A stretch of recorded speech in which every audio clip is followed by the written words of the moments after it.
Hola, buenas noches. ¿Qué tal? Soy el doctor Salazar, el médico ocupacional de Buenavista. Ya muchos me conocen de otras capacitaciones también. En esta oportunidad nos toca una de las exposiciones más importantes del año. Eh, Ese es de todos los años, ¿no? No como, por ejemplo, el COVID, que ahora es un contexto diferente, un año diferente, un año muy inusual. En este caso, una de las capacitaciones que se hacen sí o sí en todas las empresas es la capacitación de primeros auxilios. También hay una que se hace muy especial para la brigada de primeros auxilios. En este caso, es para cada uno de ustedes y esto es para que ustedes no solamente les sirva en el trabajo, sino en la vida cotidiana. Esto puede salvar muchas vidas. Entonces, vamos a la capacitación de primeros auxilios. Les voy a empezar hablar de conceptos básicos y al final les voy a pasar un video para poder que ustedes visualicen cómo es un acto ya de reanimación. ¿Ok?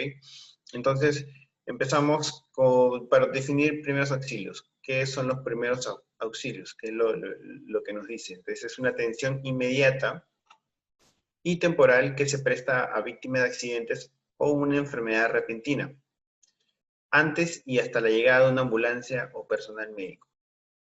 Su mismo nombre lo dice, ¿verdad? Son primeros auxilios. Cada uno de ustedes no son médicos ni personal de salud, entonces eso es algo de que normalmente no solamente debería hablarse en el trabajo, sino debería hablarse en las escuelas, en otros lugares, en otros ámbitos que no sea la salud. Eso ayuda bastante hasta que, como dice el concepto, hasta que vengan la ambulancia, los bomberos o las personas capacitadas para que puedan hacer una atención más avanzada, ¿no? Entonces, los objetivos de esto es conservar la vida, definitivamente evitar complicaciones físicas y psicológicas, ayudar a la recuperación. Mientras más rápido ayudes a la persona, esa persona se va a recuperar mucho mejor, se va a salvar, aparte, ¿no? Vas a salvar una vida, se va a recuperar en el tiempo, mucho más rápido que alguien que te demoras en auxiliarla, ¿no? Saber cuándo y cómo hacer las cosas y cuándo no hacerlas. Esto es algo que vamos a aprender a hacer hoy, inmediatamente justo de esta diapositiva, así que lo voy a mencionar uno por uno también. Asegurar el traslado de los accidentados a un centro asistencial. Ahora vamos a ver cómo. ¿De qué cosas no hacer? No metas las manos si no sabes manejar algo, ¿no? No es un pecado no saber. En este caso vamos a conversar sobre eso, sobre cosas básicas, pero también es mucha información, que a veces un personal de salud mismo puede olvidarse algunos pasos y todo eso. Pero básicamente acá les voy a hablar de cosas puntuales y que puedan ustedes realizar en cualquier momento de su vida. Entonces, pero lo primero es sincerarnos uno mismo y decir, no sé manejar eso, ¿ok? Eso es lo más importante, no metas las manos si no sabes, porque puedes complicar más a la víctima. Entonces, no toques las heridas con las manos. Eso es porque tenemos que evitar el contacto directo con la sangre si hubiese alguna herida que esté sangrando. Entonces, normalmente con las manos, por lo menos sin guantes, no. Siempre es con guantes, ¿ok? Entonces, no toques las heridas con materiales sin esterilizar también. Entonces, eso también es importante. Obviamente estamos hablando en un óptimo contexto, ¿no? Si de pronto es algo que te va a servir a esperar la ayuda necesaria, pues de alguna manera hacerlo, es una excepción, pero normalmente no se hace porque puedes complicar más la herida, la puedes infectar incluso. Entonces, no laves las heridas profundas o por fracturas expuestas, ¿ok? Únicamente cúbrelas con objetos estériles, ¿ok? Entonces, les pongo esta imagen, no es tan cruda, a veces es difícil poner imágenes que no puedan herir susceptibilidades. Entonces, en este caso, es importante que les ponga esta imagen porque van a saber de que si una víctima o un compañero, ustedes o alguien conocido, ven que está sangrando, lo importante es no tocarlos con las manos, sino es tocar con guantes, ¿no? Si uno tuviese. Es importante porque puedes evitar contagios de enfermedades, etcétera, ¿no? Incluso puedes tú contaminar a la persona, también es una herida, es una entrada hacia el cuerpo. Entonces, una de ellas es, le quise graficar para que no se olviden. Otra que siempre es importante, te dicen de que los materiales, bueno, y tienen botiquines, ¿no? Van a tener gasas, van a tener materiales como para poder comprimir una herida. Entonces, no usar materiales, por ejemplo, no sé, pues, un trapo que encontraron en el piso. Entonces, lo ideal no es eso, por eso es que hay un botiquín, para que pueda ayudarlos, ¿ok? Eso es un pequeño ejemplo.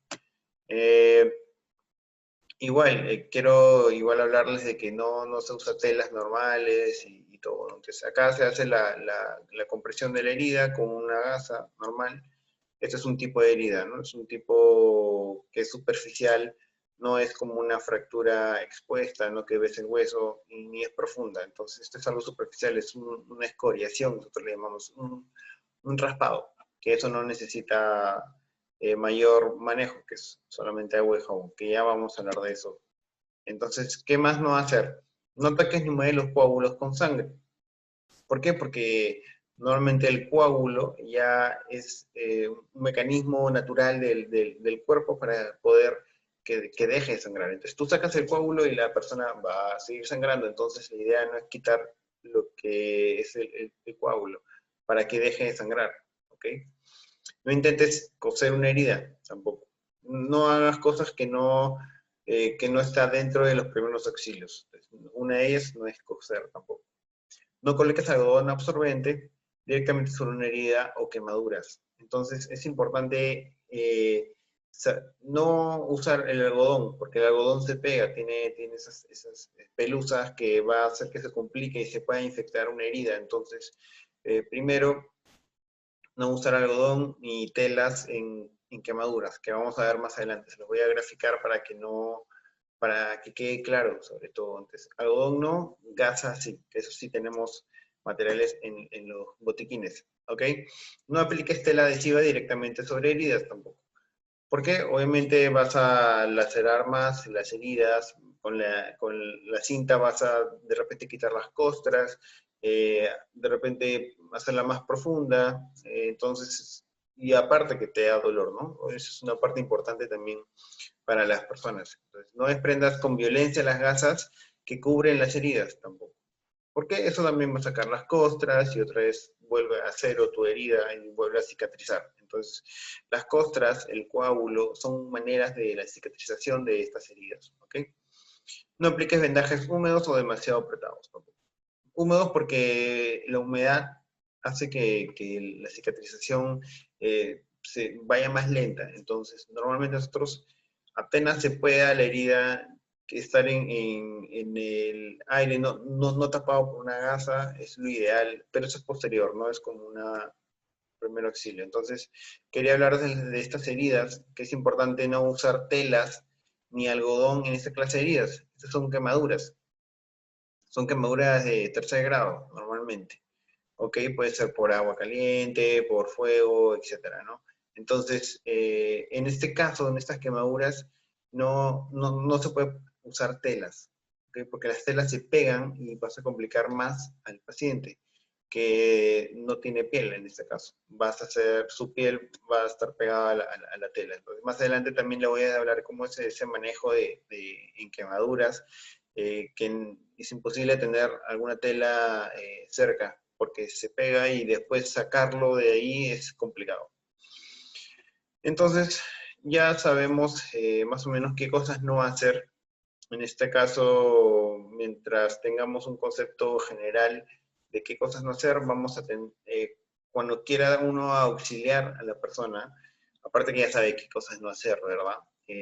Como primer evento, y de hecho lo voy a repetir unas 3 veces de repente en esta exposición, que es importante la seguridad, ¿ok? Siempre, nosotros obviamente vamos a tener ese ímpetu de poder ayudar al prójimo, ¿no? A la víctima. Entonces, pero primero tenemos que ser inteligentes también. Porque si no pensamos en la seguridad primero de nosotros mismos y el contexto y el ambiente donde estás queriendo ayudar a una persona, te vas a convertir en una víctima más. Entonces, en vez de ayudar, vas a aumentar el número de víctimas, vas a complicar más la única ayuda de repente que tenías cerca de no solamente una persona, sino varias, y ese nexo que tiene con la ambulancia, con los bomberos. Entonces, la idea es de que primero evalúes el ambiente donde tú vas a ayudar para que puedas poder auxiliar a las personas, ¿ok? Entonces, nuestra seguridad es primordial, es lo primero que tienes que pensar. Ok, voy a ayudar a esta persona que está en un accidente, pero veo a mi alrededor, si está en una pista, una autopista, ver de que no me atropellen, ¿no? Entonces poner un aviso antes de pensar en evaluar al paciente o a la víctima y poder ayudarla, ok, entonces esa es una. Después puede ser de repente un terremoto, y de repente la víctima está al costado de una pared que está por caerse, entonces tú tienes que evaluar todo, si te acercas a ayudarla, cuánto tiempo necesitas, puedes ayudarla y de repente se cae el muro encima tuyo, entonces uno tiene que ver, la seguridad es primordial en uno mismo también, porque si tú te salvas, puedes salvar también a más personas, entonces es frío a veces, ¿no? Pero es lo que se recomienda siempre. Entonces, buscar minimizar o eliminar los posibles riesgos es importante, por eso es importante la seguridad. Y tenemos que ser parte de la solución, no del problema, eso es algo de lo que les decía, ¿no? No podemos ser nosotros una víctima más, aparte de la víctima que ya se encuentra ahí. Nosotros somos una parte importante como primeros auxilios, de repente de esa persona y como digo, y de varias más. Entonces es importante saber de que está seguro antes de poder ayudarlo. Entonces eso quería graficarles un poco, justamente hablándoles, ¿no? Cada automóvil tiene su triángulo y eso es lo que se pone 3 metros antes del carro. Las personas que saben manejar y de repente saben eso mucho, pero también es bueno que los transeúntes, la gente normal, que sepa esta clase de reglas para que poder tener una seguridad, ¿verdad? Para poder tener una seguridad de acercarse a la víctima y poder auxiliarla hasta que venga la ayuda. Entonces acá es otro que se cayó una pared después de un temblor, un terremoto. Normalmente son las casas que son de adobe, ¿verdad? Entonces, en este caso, tienes que evaluar si es que esa pared se va a caer, si está inestable, ¿no? Si el techo está inestable, si está por caerse, si está cerca de repente de un hueco y tú también puedes caerte, entonces, etcétera. Tú tienes que evaluar todo el ambiente que está a tu alrededor, ¿ok? Entonces, una vez ya viste lo de la seguridad, entonces, si la víctima está consciente, es una buena señal. Entonces, tú puedes conversar con esa persona y más o menos preguntarle algunos datos para que después tú puedas llamar y pedir ayuda, ¿verdad? Porque a veces cuando tú llamas y pides ayuda, te piden datos también. Entonces, en este caso, si es consciente, su nombre, ¿no? Ahí vas a ver si está orientado o no está orientado. Si, bueno, si estamos en el trabajo, igual obviamente vamos, si nos dice otro nombre, vamos a saber que está confuso y otras cosas, ¿no? ¿Dónde le duele? Para saber cómo, en qué cosas enfocarnos, ¿no? Antecedentes de enfermedad, también de repente un diabético, un hipertenso, ¿no? Depende. Los medicamentos que está tomando. Eso es, obviamente, eso es en un evento que ahí está, hay un accidente, pero simplemente está consciente, está tranquilo el paciente, ¿no? Podemos hacer algunas preguntas. Entonces, debe ser, obviamente, dirigido primordialmente a los síntomas que presente en ese momento. ¿Ok?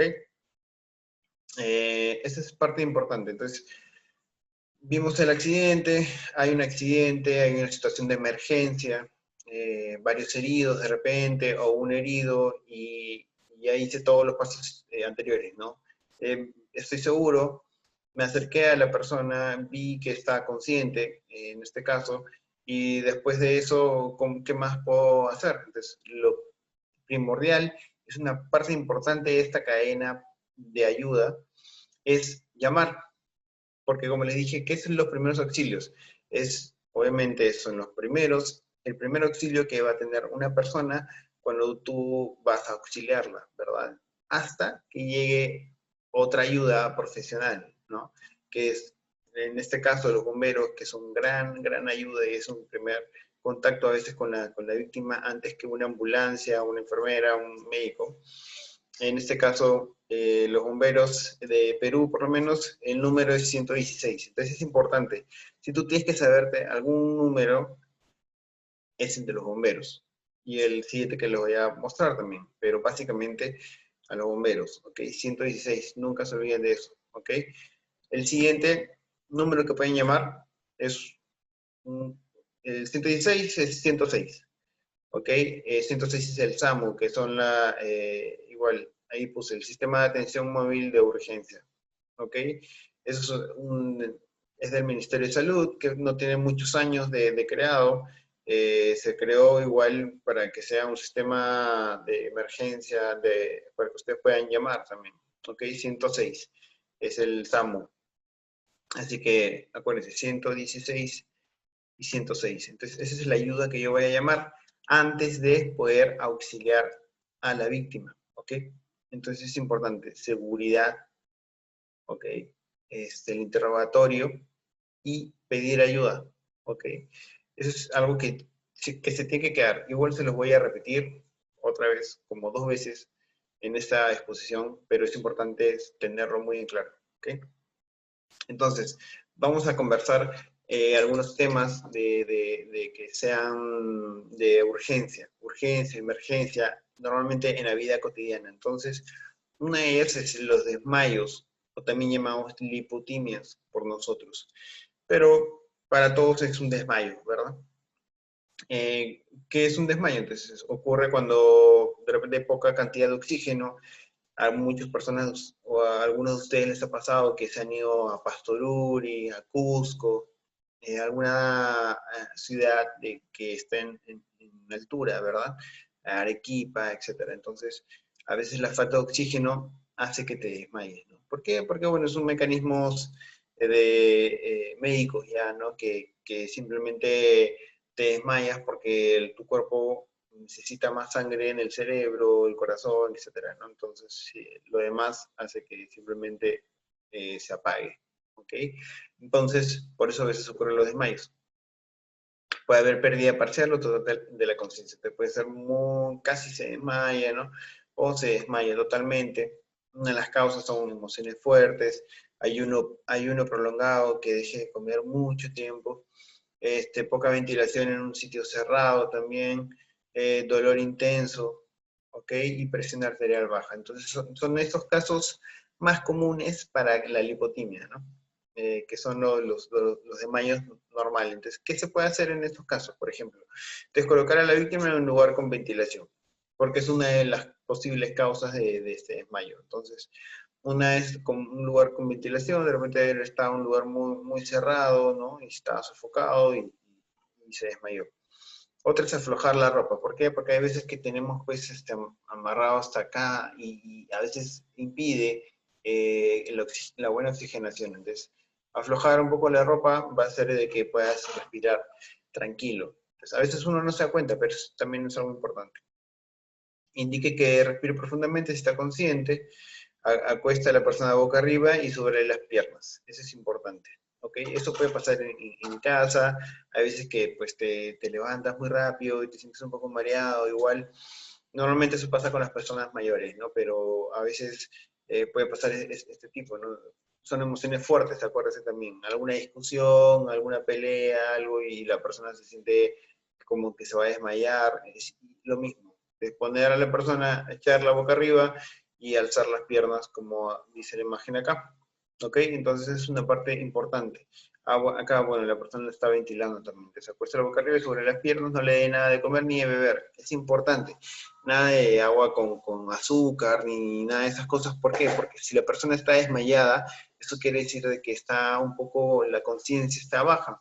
Y si uno le da agua, entonces puede ser que se aspire, que no pase, se atore, al contrario, le va a hacer un daño, ¿no? Y de repente no se muere por eso, se muere por asfixia, porque obviamente no está consciente y no puede tomar el agua, ¿ok? Entonces es importante saber eso. Vamos a hablar de las heridas, que es la cosa más importante. Y también he tratado de escoger algunas fotos referenciales, no tan crudas, pero es importante saberlo, es importante conocerlo para poder manejarlo. Entonces, en este caso, una herida, ¿qué es una herida? Es una pérdida de la continuidad de la piel, ¿no? O de las mucosas como consecuencia de un traumatismo. Entonces, el objetivo de esto es ver que los primeros auxilios van dirigidos a controlar este sangrado y a prevenir la infección sobre todo, ¿ok? Bueno, en este caso está un muñequito que está sangrando el dedo tras un accidente con tijera, que es lo clásico que nos pasa hasta en casa, ¿verdad? Bueno, entonces tipos de heridas. Acá vamos a hablar de tipos de heridas. Una de ellas es la amputación. Ahora les voy a mostrar cómo es una amputación. Obviamente no tan gráfico, pero eh, es importante también que lo sepan. La abulsión también por aplastamiento, una herida punzante, una abrasión y laceración, ¿no? En este caso les he puesto algunas gráficas acá, que es la punzante, ¿no? La punzante que no tiene puede ser un clavo, ¿no es cierto? Puede ser un destornillador, todo, que simplemente es como una punta, ¿verdad? Punzante. Acá una herida cortante, que es con un cuchillo, como ya todos conocemos, sí es la herida cortante normalmente, o una herida contusa, ¿no? Puede ser un martillo, puede ser una piedra, algo contundente, algo muy sólido y que nos da un golpe, ¿verdad? Es el tipo de herida. Y una tipo de erosiva. Erosiva nosotros llamamos a los raspones, a las escoriaciones. Esas son las erosivas normalmente, por una fricción. Entonces, abulsión, ¿qué quiere decir abulsión? Abulsión es a veces una herida que es por cuando te enganchas con el anillo, de repente, y el anillo puede pelar todo el dedo. Entonces, en ese caso es una abulsión, ¿ok? Por aplastamiento, ahora vamos a ver. En este caso sería por amputación, ¿no? Entonces, como les digo, he tratado de encontrar una imagen que no sea tan cruda en este caso. Es una amputación, creo que todos conocemos cómo es una amputación, ¿verdad? Es una amputación. Eh, por aplastamiento puede ocurrir de que ocurre un terremoto, un temblor y se cae un objeto sobre la pierna, sobre el brazo y te lo aplasta. Entonces, eso es una herida por aplastamiento, ¿ok? Que también tiene un manejo ahí adecuado. Una herida punzante, como les digo, es un clavito, lo pisaste, a veces en la zona sobre todo que tenemos en la empresa donde están de repente implementando los equipos, pues por eso es que hay una regla de entrar con zapatos especiales, industriales, ¿no? Entonces, para que no ocurra este tipo de heridas. Una herida por laceración, igual es por un golpe y pérdida de la continuidad, ¿no? Heridas leves, obviamente lo que hemos visto antes son heridas un poco más graves, ¿no? Y en este caso heridas leves, heridas que solamente puedes tratarlas con agua, con jabón suficiente y un poco de gasa. Son las raspaduras, o escoriaciones que también llamamos nosotros, y abrasiones. Abrasiones también es por fricción, es como si te cayeras de la bicicleta y te rasparas, es una abrasión también, ¿ok? Entonces, como les mencioné, eso es lavar con agua y jabón. A veces suena muy simple, a veces nos dicen como si nosotros diéramos paracetamol a todo. Bueno, a veces es así de simple, ¿no? Es una herida que no es profunda, entonces simplemente vamos a lavar con agua y jabón y secar bien. Y como les digo, no necesitas ponerle una gasa o algo porque es algo muy simple. Y simplemente con el aire se oxida la herida, se llega a curar incluso más rápido si no le colocas nada encima. Obviamente si es que es una herida que vas a estar en casa, tranquilo. Obviamente si eres una persona que sale a cada rato y estás, no sé, un ambiente que tiene mucho polvo, ¿no? Y eso puede contaminarse. Entonces hay que ver de qué manera si te conviene colocar un apósito, un vendaje o no, ¿ok? Entonces, una de ellas, esas heridas son las abrasivas, como le digo, es como si se raspara con eso, ¿no? Con una tela o una escoriación, un raspado, ¿no? Es una herida abrasiva, es como una quemadura por fricción. Una herida contusa, como ya les expliqué, una procesa por piedras, palos, golpes de puños, ¿no? Cuando uno se pelea, u otro objeto duro. Entonces, hay dolor y hay hematoma, como les pongo acá, un hematoma, ¿verdad? Eh, y bueno, se recomienda no pinchar los hematomas, ni abrirlos, ni mucho menos. Eso se reabsorbe en el mismo cuerpo. Entonces, ¿qué clase de hemorragia podemos tener en el cuerpo? Son dos. Entonces, bueno, tres en este caso. Una puede ser la arterial. ¿Cómo vamos a reconocer un sangrado arterial? Es porque la sangre va a salir como chijete, así, como chijete. ¿Cómo es una herida venosa? Simplemente fluye, ¿no? Cuando tienes una herida, fluye, tranquilo, no hay nada como un chijete. ¿Ok? Y capilar, bueno, es cuando es poquísima cantidad, ¿no? Son las heridas más comunes. Entonces, para que lo tengan claro. Entonces, arterial sale como disparado, ¿no? La venosa simplemente sangra, fluye, no sale con fuerza, ¿ok? Entonces, en este caso, ¿qué se va a hacer con el sangrado? Lo primero que tienes que hacer es presión directa. Siempre acuérdense de eso. Cualquier herida que sangre, en la cara, en la mano, en el brazo, en las piernas, en el tronco, etc. Cualquier herida que sangre, lo primero que tienen que hacer es presión directa. ¿Ok? Eso siempre acuérdense. Es importantísimo. Me corté, lo aprieto.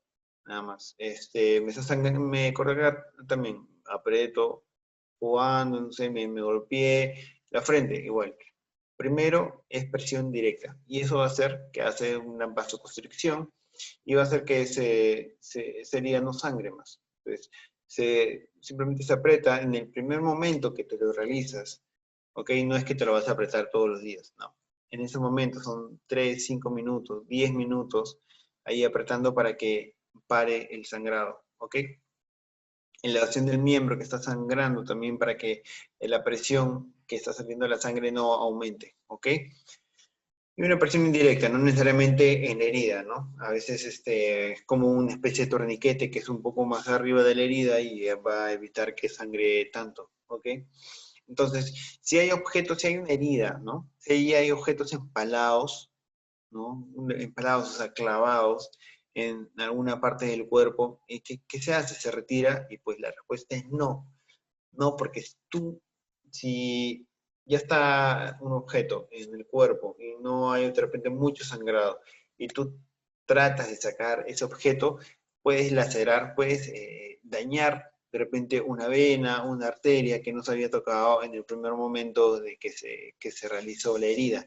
Entonces es importante con ese objeto que tienes ahí es ir a emergencia y para que lo puedan manejar con mucho más razón, ¿ok? No traten de sacar, por favor, ningún cuerpo, así sea en el pecho o algo, no traten de sacarlo, ni cuando sea en el abdomen, ni en ningún lado, para que el personal de salud pueda evaluar y ver de que si es posible eso, o de repente hacer la operación y se lo quita, entonces es todo un manejo, ¿verdad? En este caso, epistaxis. ¿Qué es la epistaxis? Es cuando te sangra la nariz. A veces es un efecto, puede ser normal, ¿no? En cualquier persona se puede rascar la nariz y comienza a sangrar. Entonces, no es algo preocupante, puede ser una enfermedad maligna, no. Es algo que pueda pasar por eso, o ya luego al final podemos pensar de repente en algo malo, pero la causa más común de la epistaxis es la ruptura de la vena de pequeño calibre. Como digo, a veces estamos resfriados, nos sonamos mucho la nariz y se rompe esa venita y comenzamos a sangrar. Entonces, ¿qué es lo primero que tiene que hacer para controlarla? Comprima con sus dedos pulgares e índice la mitad inferior de la nariz, que es debajo de los huesos nasales. Lo que está más blandito lo apretas y ya. Normalmente, cuando uno es más pequeño, siempre nos han enseñado de que si sangramos, poner la cabeza hacia atrás. Pero no se hace eso, porque de pronto si es que el sangrado es mucho, tú mismo te vas a ahogar. Entonces la idea es colocarnos hacia adelante, como sale acá en la figura, y que pueda salir la sangre, obviamente apretándolo, ¿no? Para que ya no salga más. Pero si tú haces esto, el sangrado va a ir por el otro lado, ¿ok? Entonces la idea es evitar esa indicación. Ahora, las quemaduras, que es otra cosa muy a veces usual en la vida cotidiana o incluso en el trabajo también, ¿no? Entonces, la quemadura es un aumento de calor obviamente excesivo. Entonces, hay tres tipos de quemaduras. Una es la de primer grado, segundo grado y tercer grado. Entonces, la de primer grado es la que todos conocemos, la quemadura del sol. Te vas a la playa, regresas rojito, rojito. Eso es una quemadura de primer grado, aunque no lo creas. Entonces, ¿qué se hace? A veces te duele mucho, no puedes dormir, eso nos ha pasado mucho, ¿verdad? Entonces, es una quemadura de primer grado. Imagínense la de segundo y tercer grado.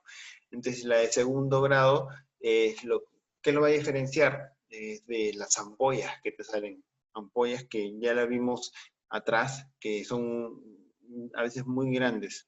Entonces, en este caso, tú tienes que evaluar el estado general de la víctima, enfriar la quemadura con un chorro de agua fría. Ahora les voy a mostrar una foto cómo hacerlo.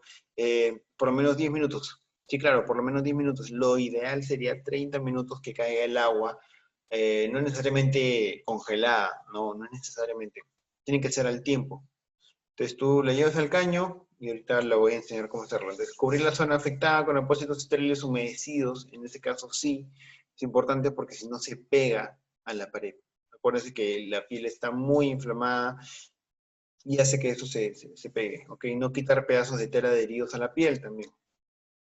No los quites porque vas a hacer más herida. No retirar la ropa de la víctima. Entonces, en este caso, no, solamente lo que está quemado, a veces separarlo, ¿no? Solamente en ese caso. No reventar las ampollas tampoco. Tenemos esa manía a veces de meterle una agujita, algo a la ampolla para que se reviente, pero no lo hagan porque se puede infectar, ¿ok?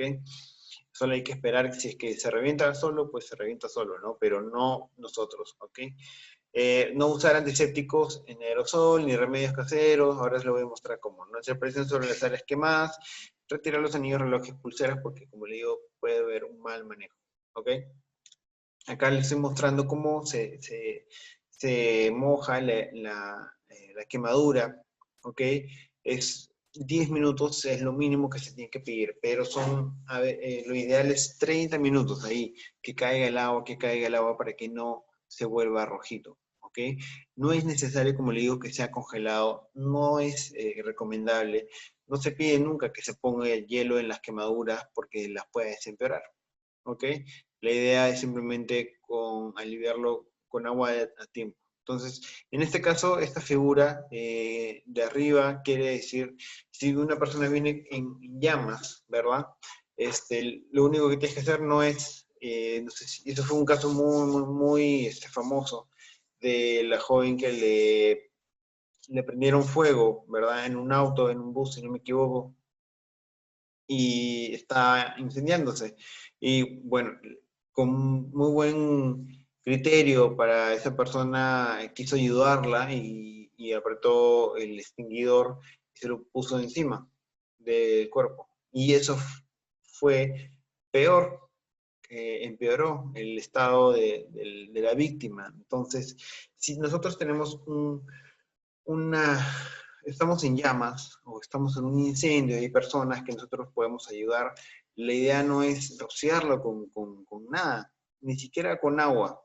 Lo que tenemos que hacer es decirle que se eche normalmente, echado o nosotros echarlo, no sé, y decir que se dé vueltas en la pista, entonces, o en la pista, en la vereda, donde estén. Entonces, estén llamas, tirarse al suelo y dar vueltas.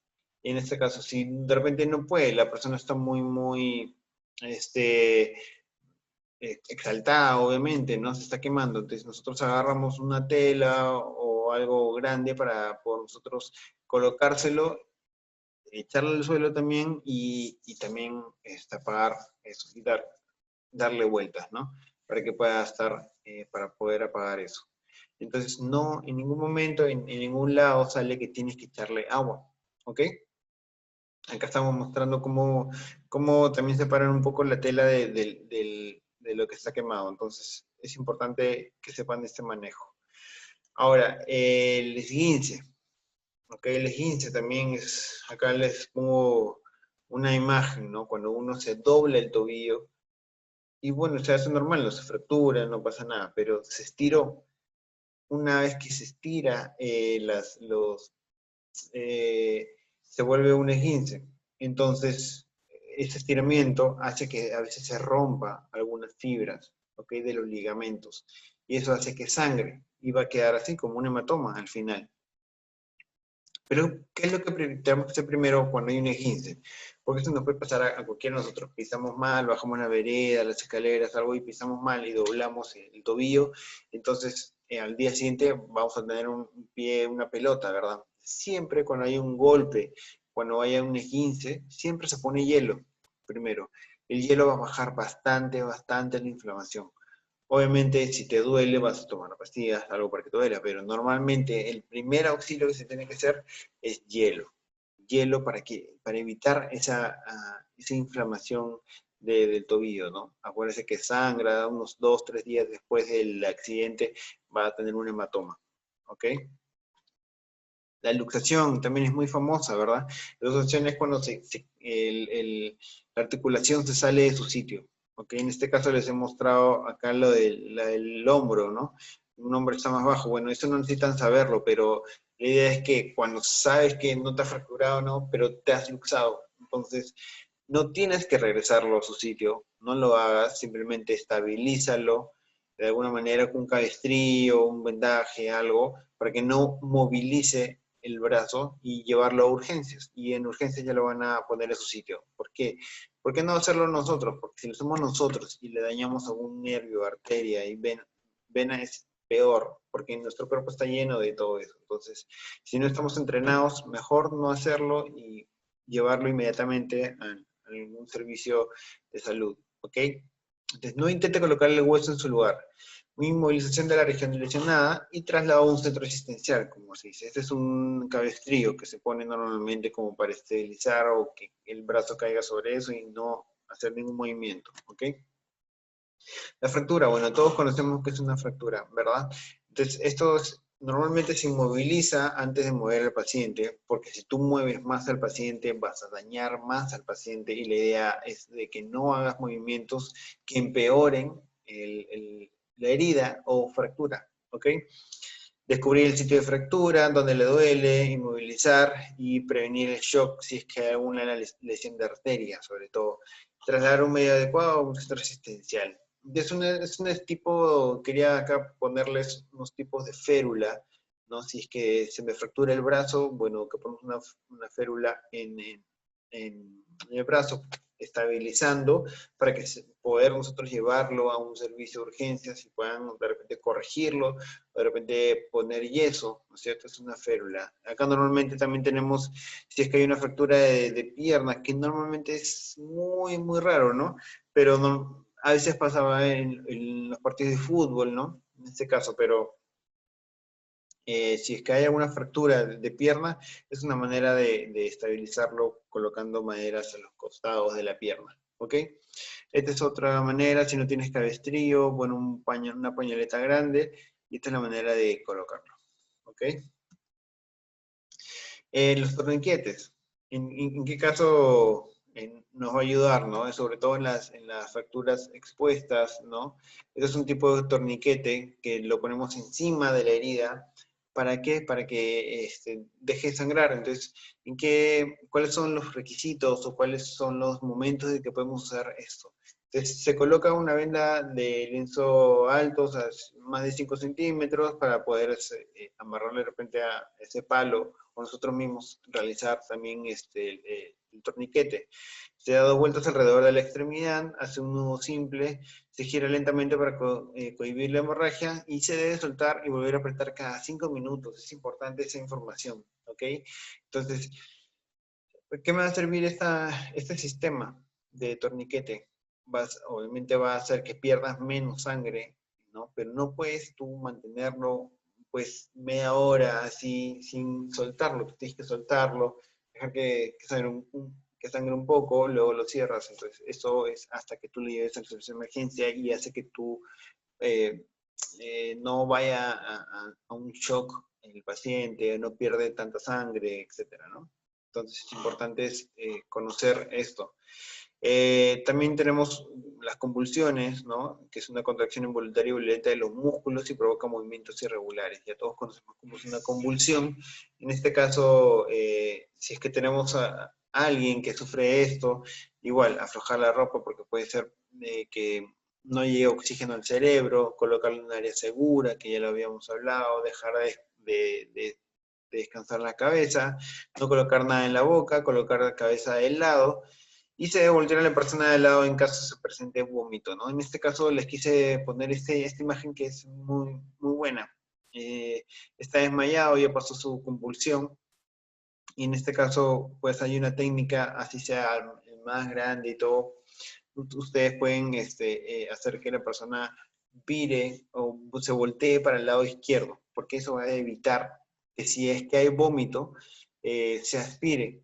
Esa aspiración puede causarle daño respiratorio también, aparte del que ya tiene, ¿no? Del accidente, le podemos hacer más daño. Entonces, en este caso, hacemos que la rodilla la doble, ¿no es cierto? Poner el brazo hacia el otro lado contra el lateral y simplemente este movimiento, agarras la rodilla y agarras su hombro y lo pones de costado.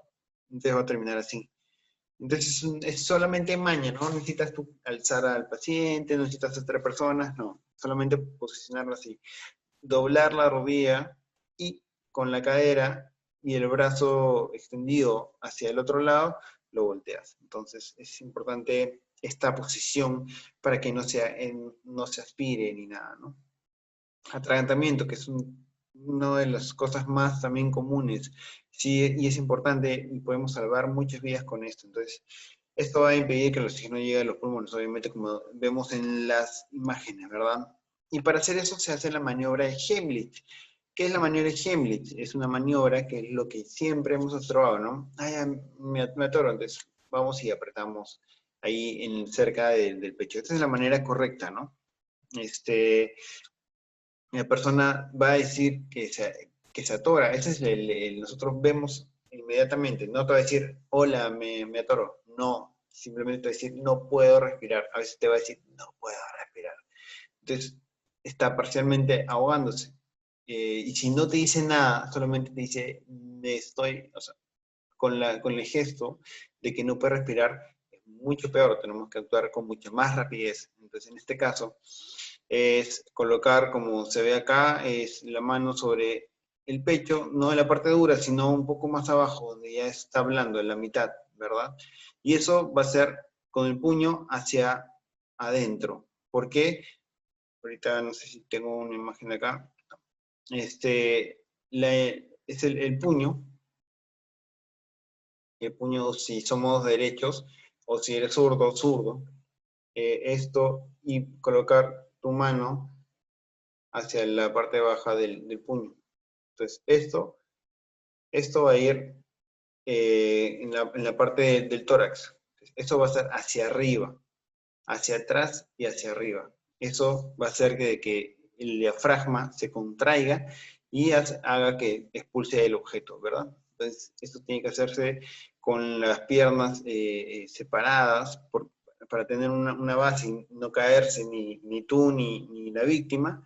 O en todo caso, si es una persona muy grande, más alta que tú, de repente, entonces simplemente nos ponemos atrás, o sea, atrás que esté una pared y nosotros intentar la maniobra, ¿no? Porque si en caso de repente se desmaya, se cae, entonces, como le digo, ustedes tienen que pensar no ser una víctima más, sino ayudar a la víctima. Entonces, pensando en que se pueda caer encima tuyo, entonces simplemente ponemos una pared o nos acercamos a una pared cerca y hacemos la maniobra, ¿ok? Entonces acá son los equipos de traslado, ahí tienen las camillas, los collarines, ¿ya? Es importante eso también. Y las camillas, que también tenemos que ver la manera cómo colocarlo, la cabeza siempre tiene que estar arriba y boca arriba sobre todo. Entonces, algunos casos que sí también necesita que esté boca abajo, pero eso es cuando no puedes movilizarlo, depende, ¿no? Pero normalmente es boca arriba, eh, normalmente los brigadistas son los que se encargan de eso, a veces se organizan para que los 4 sean los que lleven la camilla. Entonces es necesario también, en este caso sí, 3 personas a veces, ¿no? Para poder movilizar al paciente o a la camilla rígida o a a otra estación. Entonces, eso es más o menos para saber unos conceptos, porque ya entramos a la parte de reanimación cardiopulmonar, que es la parte más densa de todo, ¿no? Entonces, en este caso, la ciencia siempre avanza, ¿no? A veces esta estructura no lo era, por ejemplo, el año pasado. Había cambiado todo esto a que sea CAB, ¿no? Ahora es ABC. Eso es en manera general. Quisieron que sea algo uniforme, ¿no? No solamente la reanimación cardiopulmonar, sino en algunos otros eventos de la salud. Y uno de estos es ABC. ¿Ok? ¿Qué quiere decir? De la vía aérea. Que lo primero que tenemos que hacer es que si tiene algunos objetos en la boca, de repente que están haciendo que no respire, se desmayó y ya, bueno, hacen todo este evento, ¿no? Entonces, vemos que la vía está, no hay objetos y la persona va a respirar mejor. Y que hay una buena respiración, ¿no? Eso lo vemos observando también. Vemos eso y si todo está bien en ese caso, vamos con las compresiones torácicas de frente. Entonces acá vemos, ¿no? No responde, no respira normalmente, solo jadea. Jadea es cuando respiras muy poquito, muy lento, ¿ok? Entonces, acuérdense, nosotros vamos a identificar esto y vamos a llamar, ¿ok? Al sistema de emergencias.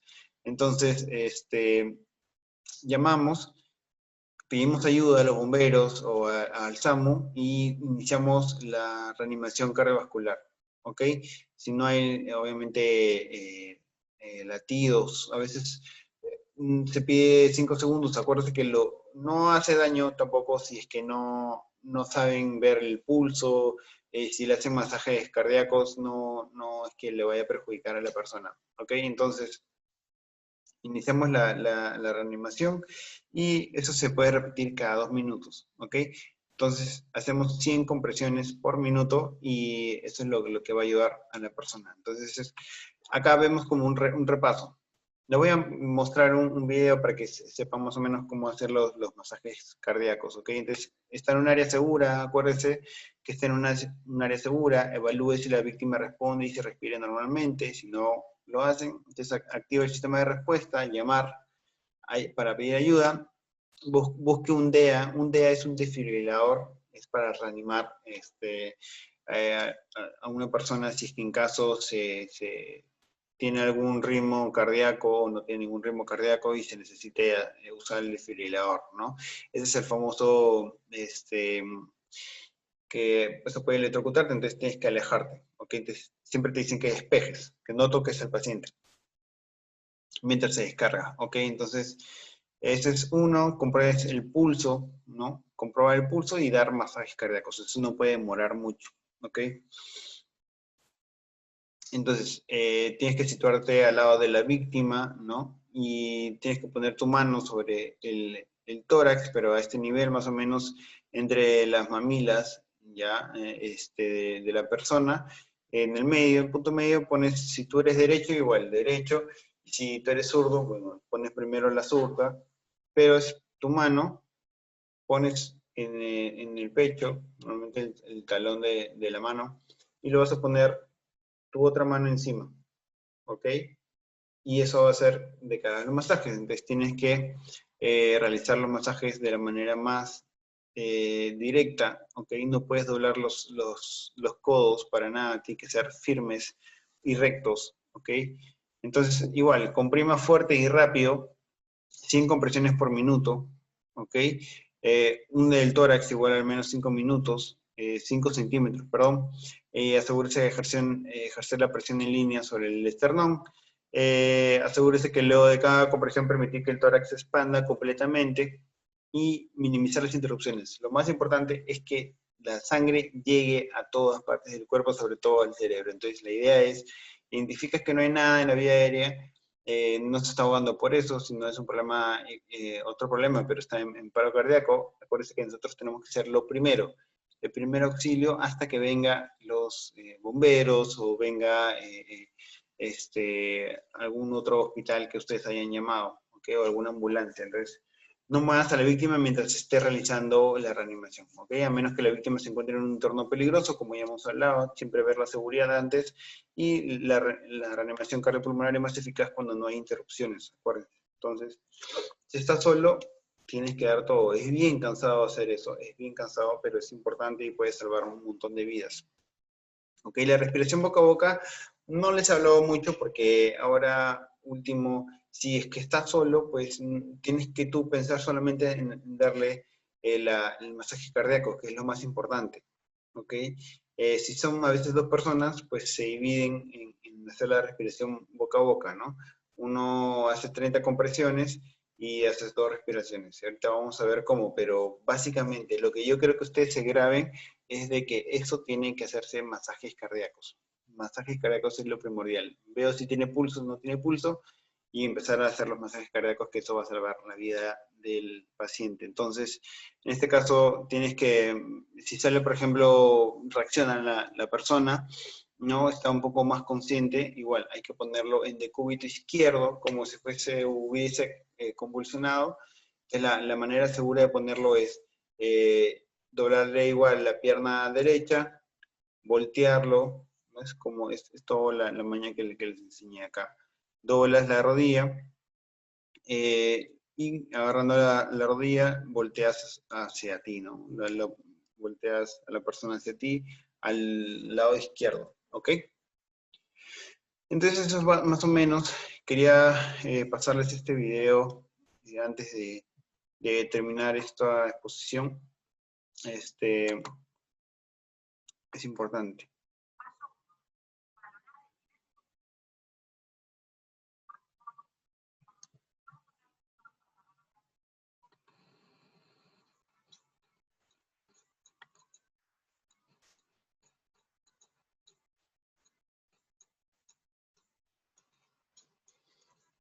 Ahí pides que la persona reaccione, ¿no?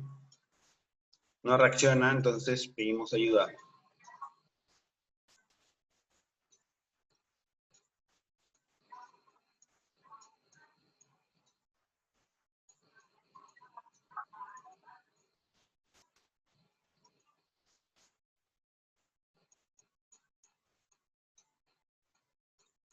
Ahí sentimos si es que respira la persona o no.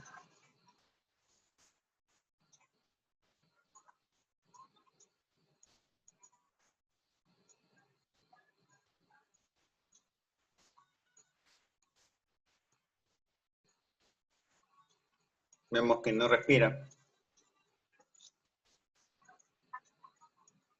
Bueno, en este caso el 116, acuérdense, el 116 o el 106, que es de una página española.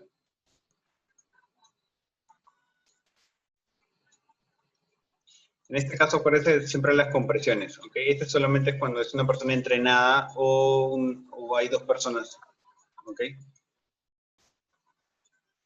Y empezamos ahí los masajes, ¿se acuerdan? Ahí ven que no dobla los codos para nada, no dobla los codos, es recto.